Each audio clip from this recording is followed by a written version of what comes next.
whether Trump says the same thing about the two of us, we don't care. We must never be tempted to unite with the agents who want to destroy the EFF. If Zuma batla unity of black people, why did he form MK when there was EFF?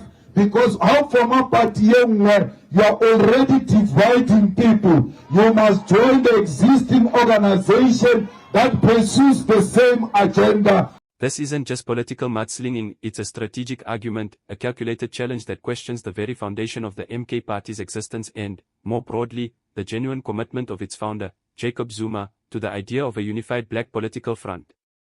We'll explore why this critique holds significant validity, drawing on the historical context of political movements and the practical realities of building power. Let's consider the historical trajectory. For decades, the narrative of black unity against oppression was paramount. Post-1994, while the ANC dominated, the political landscape gradually diversified.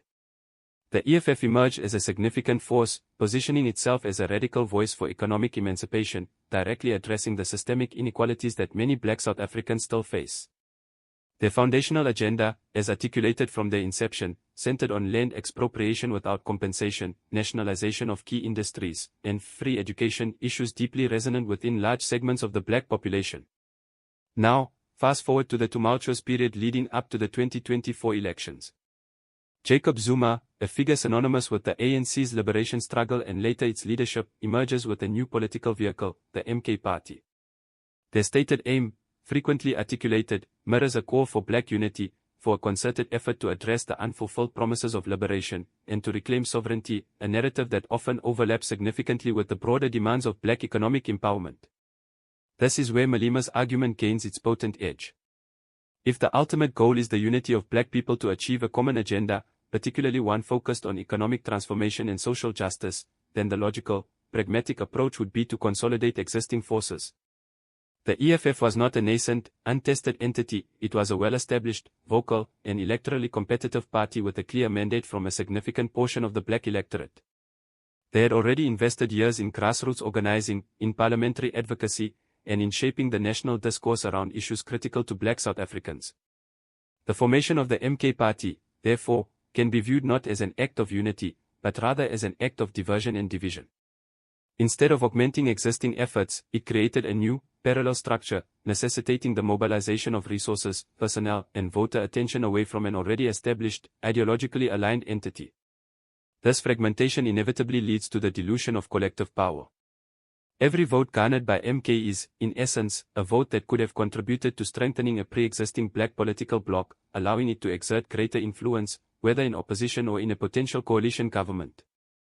Furthermore, the very act of a former head of state forming a new party, particularly one that directly appeals to a similar demographic and narrative as an existing party, raises legitimate questions about personal ambition over collective progress.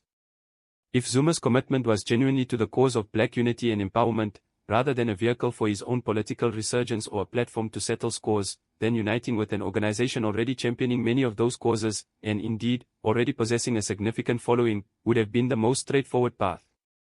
This would have instantly created a formidable political force, a stronger bargaining chip in the national political arena.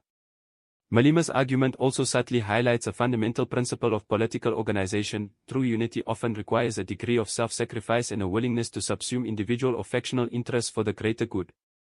By forming the MK Party, Zuma effectively declared that the existing vehicles were insufficient, or perhaps, that he himself needed a new platform from which to operate, independent of the established structures, even those, like the EFF, that shared significant ideological common ground. This undermines the very notion of a genuine, organic coming together for a common cause, and instead suggests a top-down, personality-driven initiative. The consequences of this fragmentation are not theoretical. In a multi-party democracy, especially one with a proportional representation system like South Africa's, a splintered vote amongst ideologically similar parties can lead to a weaker overall showing for that particular political current. It can empower opposing political forces, or necessitate complex and often unstable coalition arrangements. Malema is effectively arguing that the MK Party's formation has made the path to black political dominance more arduous, not less. So, when Malema asserts that, you are already dividing people, he is not simply stating an opinion, he is articulating a profound truth about political power dynamics. The creation of a new political entity that draws from the same pool of voters and espouses similar objectives inevitably fragments the electorate and diminishes the collective strength of that ideological bloc. The EFF, by virtue of its early establishment and consistent advocacy on specific black issues, had, in Malema's view, already laid the groundwork for this unity. The MK Party, in this interpretation, represents a counter-movement, perhaps unintentionally, that complicates rather than simplifies the journey towards a unified black political voice.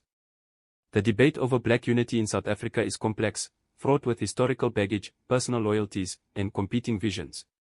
But Malema's incisive question, framed as a challenge to Zuma's stated intentions, forces us to confront the practical implications of political action.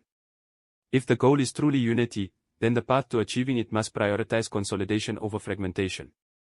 And in that crucial assessment, Malema's argument, that the formation of the MK Party has been an act of division rather than unification, rings with a compelling and undeniable validity.